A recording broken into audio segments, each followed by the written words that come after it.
বাংলাদেশের গাজীপুরে বিশাল সবুজ শালবনের বুকের ভেতর লুকিয়ে আছে এক অন্যরকম বন্য জগৎ, গাজীপুর সাফারি পার্ক, যাকে অনেকেই বলে এশিয়া মহাদেশের সবচেয়ে বড় সাফারি পার্ক। এখানে খাঁচার ভেতর নয়, চোখের সামনে দেখা যায় এক জীবন্ত ওয়াইল্ড লাইফ এক্সপিরিয়েন্স। আফ্রিকান জেব্রার অবাধ বিচরণ, হরিণের দল, ভাল্লুকের অদ্ভুত আচরণ, সিংহবাঘের রাজকীয় উপস্থিতি, নানা প্রজাতির পাখি, প্রজাপতি, আরো কত জীবজন্তু, সব মিলিয়ে যেন প্রকৃতির মাঝে তৈরি এক বন্য রাজ্য। কিন্তু প্রশ্ন হলো, সময়ের সঙ্গে সঙ্গে এই পার্কের বর্তমান অবস্থা আসলে কেমন? এত দূর থেকে কষ্ট করে আসা কি সত্যিই সার্থক হবে, নাকি শেষে মনে হবে শুধু সময় আর টাকা নষ্ট? আজকের ভিডিওতে আমরা ঘুরে দেখব গাজীপুর সাফারি পার্কের বাস্তব চিত্র, ভালো দিক, খারাপ দিক, খরচ, টিকিট, যাতায়াত, ভেতরের অভিজ্ঞতা, সবকিছু। তাই পুরো ভিডিওটা শেষ পর্যন্ত দেখুন, আর ভিডিও শেষে কমেন্টে জানাবেন আপনার মতে গাজীপুর সাফারি পার্কে ঘুরতে যাওয়া কি এখনো worth it.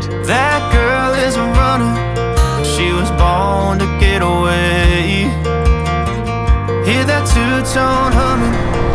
Hello dear audience, this is Shoykot. Welcome to my YouTube channel Talking Biker with a new motovlog plus tourist place video.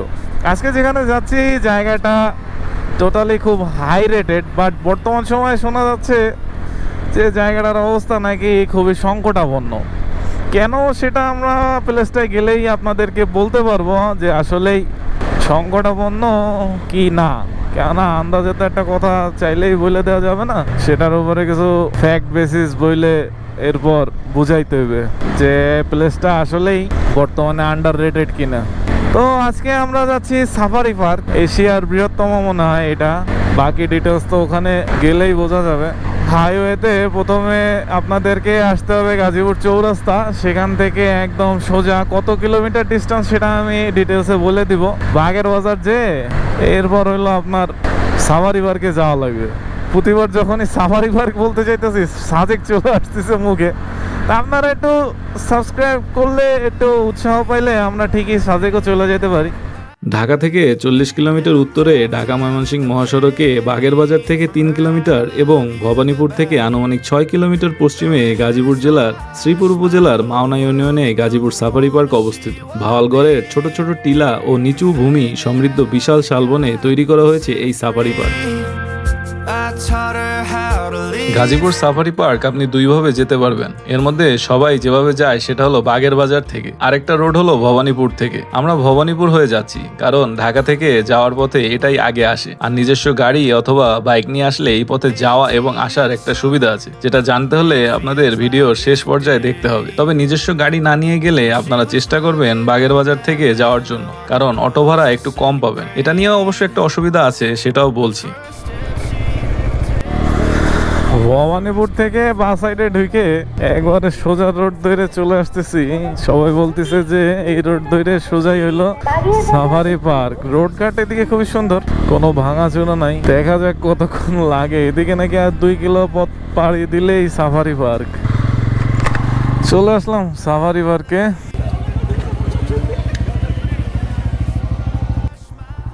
Bike parking কই করবো?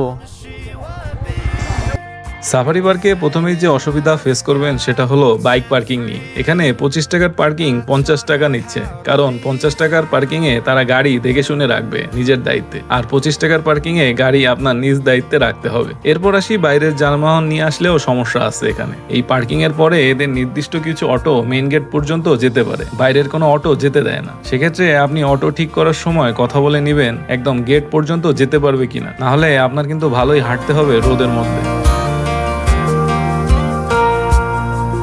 There's a first for everything. এরপর হলো ticket, যার মধ্যে 4 ধরনের category আছে। প্রথমত বয়স্ক 50 টাকা, এরপর অপ্রাপ্ত বয়স্ক 20 টাকা, স্টুডেন্ট 10 টাকা, আর ফরেনারদের জন্য 1000 টাকা। আমরা যেহেতু স্টুডেন্ট তাই 10 টাকা দিয়ে টিকিট কেটে নিলাম। দুঃখজনক বিষয় হলো এখানে ভিতরে ড্রোন উড়ানো যাবে না, তাই বাইরে থেকেই একটু ট্রাই করলাম আপনাদেরকে এরিয়াল সৌন্দর্য উপহার দেওয়ার জন্য। Set her free. I taught her how to live.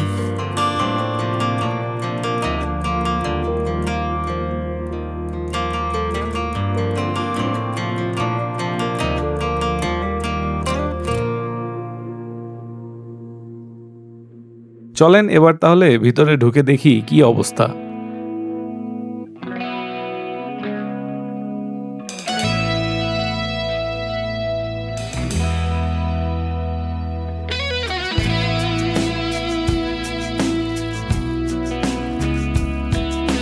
ভিতরে ঢুকেই প্রথমে আপনি সাফারি পার্কের একটা ম্যাপ দেখতে পাবেন, যেটা দূর থেকে এতটাই অস্পষ্ট ছিল যা কোনো কাজের না। সামনে ডান দিকের পথ ধরে শুরু হবে আপনার সাফারি পার্কের যাত্রা।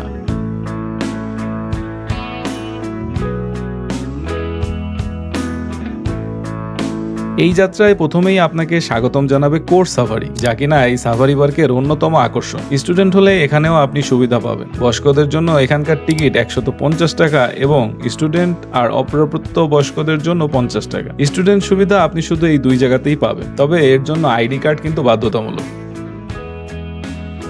টিকিট কেটে আপনাকে উঠতে হবে এই মিনি কোস্টার এসি বাসে, যার এসি চলে আর কি। তবে এই বাসে উঠলেই আপনার মনের উত্তেজনা ধীরে ধীরে যে বাড়বে এতে কোনো সন্দেহ নেই, কিন্তু শেষ পর্যন্ত কি হয় সেটাই আসলে দেখার বিষয়। কোর্স সাফারিতে প্রথমেই আপনাকে নিয়ে যাওয়া হবে আফ্রিকান সাফারিতে, যেখানে দেখা পাবেন আফ্রিকান জেব্রা, যা কিনা কোনো রকমের খাঁচায় বন্দি না থেকে উন্মুক্ত হয়ে ঘুরে বেড়াচ্ছে এই শালবনের বিশালতায়। তবে আপনি এমন খাঁচায় বন্দি হয়ে এদের দেখছেন, এই উত্তেজনা কিন্তু কম নয়।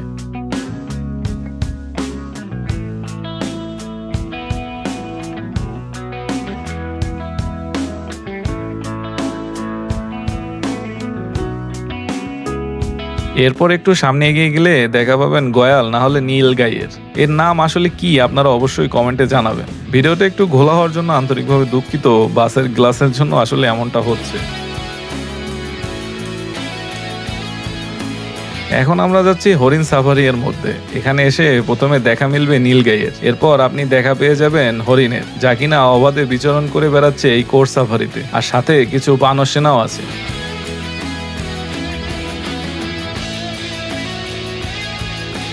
হরিণের সাথে মনে হয় নীলগাইয়েরও বন্ধুত্ব আছে, তা আপনারা এই ভিডিওটা দেখলেই বুঝতে পারবেন।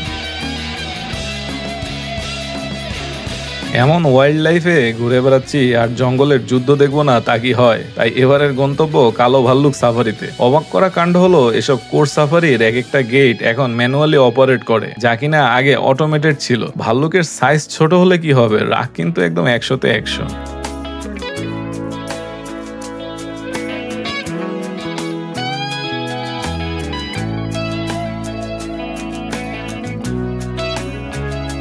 এবার সিংহ সাফারিতে যাব আমরা। আমাদের উত্তেজনা অনেক বেশি থাকলেও সিংহ মামার আর এনার্জির দেখা পাওয়া গেল না। মামা মামি দুজনেই সেই বিশাল রকমের রেস্ট নিচ্ছে।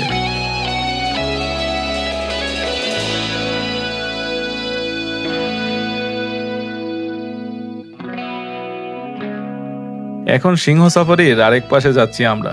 এখানেও দেখি সিংহ মামা ক্লান্ত হয়ে বসে আছে, আর সামনে এগিয়ে দেখা পেলাম মামার দুই মামির, এরাও রেস্ট নিচ্ছে। সিংহ মামার জৌলুসের দেখা না পেয়ে এবার আমরা যাচ্ছি বাঘ মামার কাছে। ভিডিওটা যদি আপনাদের একটুও ভালো লাগে এই পর্যন্ত, তাহলে বাঘ মামার খোঁজে একটা কমেন্ট কিন্তু করে দিতেই পারেন। বাঘ মামা কি আর এক জায়গায় স্থির হয়ে বসে থাকে? সে আছে সেই অদূর কোনো পাশে। কপাল ভালো স্যামসাং আল্ট্রার জুমের সুবাদে একটু দেখা পেয়ে গেছিলাম বাঘ মামার।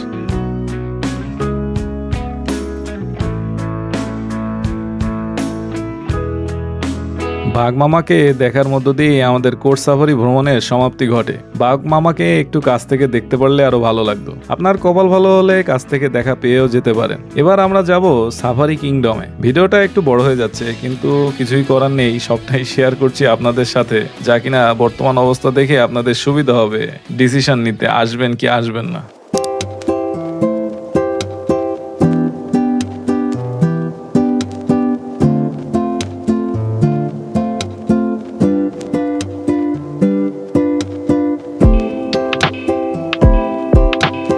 এখানে প্রথমে আপনাকে 60 টাকা দিয়ে দুটো টিকিট কেটে নিতে হবে, একটা পাখিদের জন্য আর একটা অ্যাকোয়ারিয়ামে বিভিন্ন মাছ দেখার জন্য। চলেন তাহলে ম্যাকাও অ্যান্ড প্যারট অ্যাভিয়ারিতে ভিতরে যাওয়া যাক।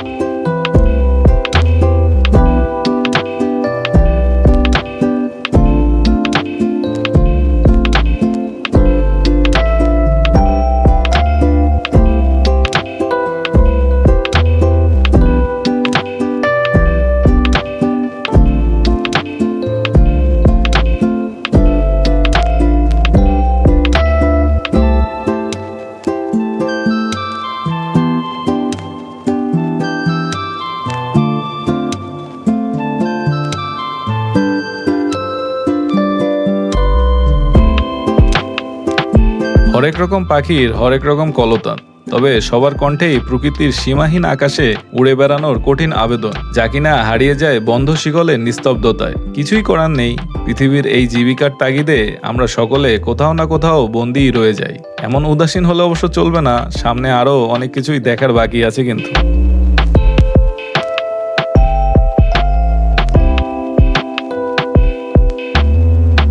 এবার টিকিটের বাকি অংশ নিয়ে আমরা যাচ্ছি এর পাশেই অবস্থিত ফিশ অ্যাকোরিয়ামের দিকে। এখানে আপনি বিভিন্ন রকমের মাছের দেখা পাবেন অনেক বড় বড় অ্যাকোরিয়ামে।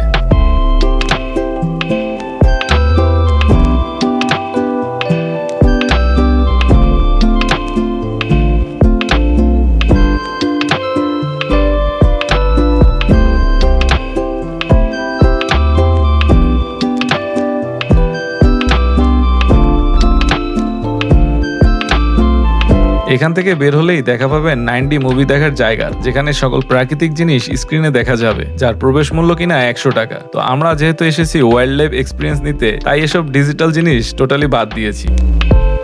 কোর্ট সাফারির পরে সবচেয়ে ভালো লেগেছিল এই সুন্দর জায়গা, যেখানে প্রজাপতির জীবনচক্র জড়িত। এইখানে আপনার সাফারি পার্ক ভ্রমণের শেষ টিকিট কাটতে হবে, যার মূল্য 40 টাকা, যেখানে 2টো টিকিট থাকবে।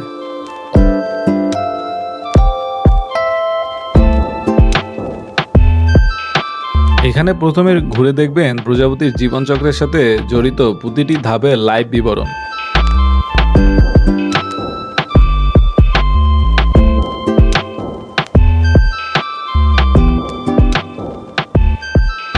এরপরের জায়গাটায় ঢুকলে মনে হবে আপনি এমন এক জগতে চলে আসছেন, যেখানে প্রতিটি প্রজাপতি আপনাকে তার নিজ ভঙ্গিমায় স্বাগতম জানাচ্ছে।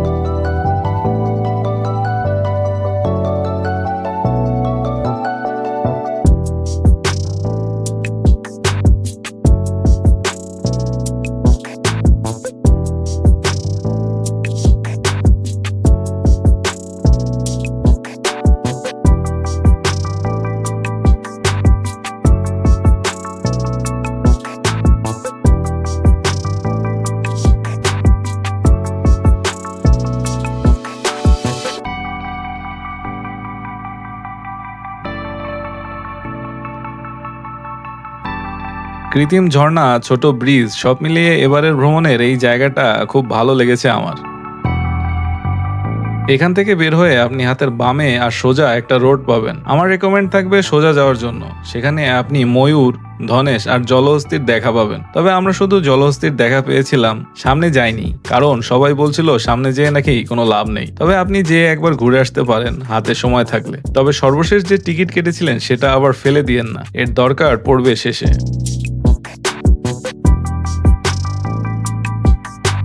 জলহস্তির দেখা শেষ করে আমরা কিংডম থেকে বের হওয়ার সময় ভাবলাম একটু কুমির দেখে যাই, কিন্তু কুমিরের সাইনবোর্ড থাকলেও তার দেখা আর পাইনি। কিংডম থেকে বের হয়ে আমাদের গন্তব্য নেচার হিস্ট্রি মিউজিয়ামের পথে। যাওয়ার পথে দেখা পাবেন অনেক ইট সিমেন্টে গড়া ডাইনোসরের। ছোট বাচ্চা থাকলে সুন্দর একটা সময় কাটাতে পারবেন এখানে। চাইলে আপনি নিজেও ছোটবেলার স্বাদ নিতে পারবেন। প্রিয়জনের সাথে হাঁটতে হাঁটতে যদি ক্লান্ত হয়ে যান, তাহলে অনেক বসার বেঞ্চ পেয়ে যাবেন এখানে। তবে রোদ থাকলে একটু না ভালোই কষ্ট হবে আপনাদের।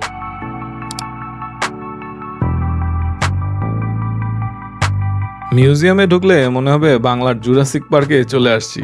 তবে এখানের অবস্থা এতটাই চাপা ছিল যে আমার নিঃশ্বাস নিতেই কষ্ট হচ্ছিল। এখানে নাকি এসি চলে, কারেন্ট নাই, তাই চলছে না। তাই হবে হয়তো।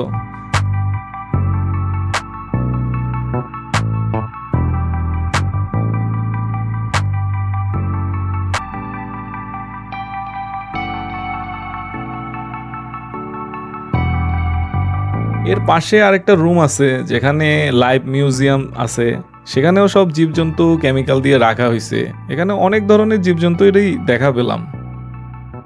সবচেয়ে কষ্ট লাগলো যখন এখান থেকে বের হয়ে শুনলাম এখানেই নাকি শেষ। তবে আমার জানা ছিল একটা বিভিন্ন কালারফুল মাছের কর্নার ছিল, যেখানে মাছেদের খাবার খাওয়ানো যেত এবং সুন্দরভাবে ঘুরে দেখা যেত। সেটা নাকি এখন আর নাই, বন্ধ হয়ে গেছে। এই হলো সম্পূর্ণ গাজীপুর সাফারি পার্ক। আমরা তো ছিলাম অনেক সময় লেগে যাবে, বাট আমরা এন্ট্রি নিচ্ছি হলো 10টার দিকে, এখন ঘড়িতে 12:37 বাজে। এর মধ্যেই ভিডিও টিডিও করে টোটালি ঘোরা শেষ। একমাত্র ময়ূর আর ওই সাইডে কি যেন ছিল একটা ময়ূর আর একটা কি যেন টাইপ ছিল, ওই জায়গায় শুধু যাইনি, এছাড়া টোটালি সবই কাভার করা হয়েছে।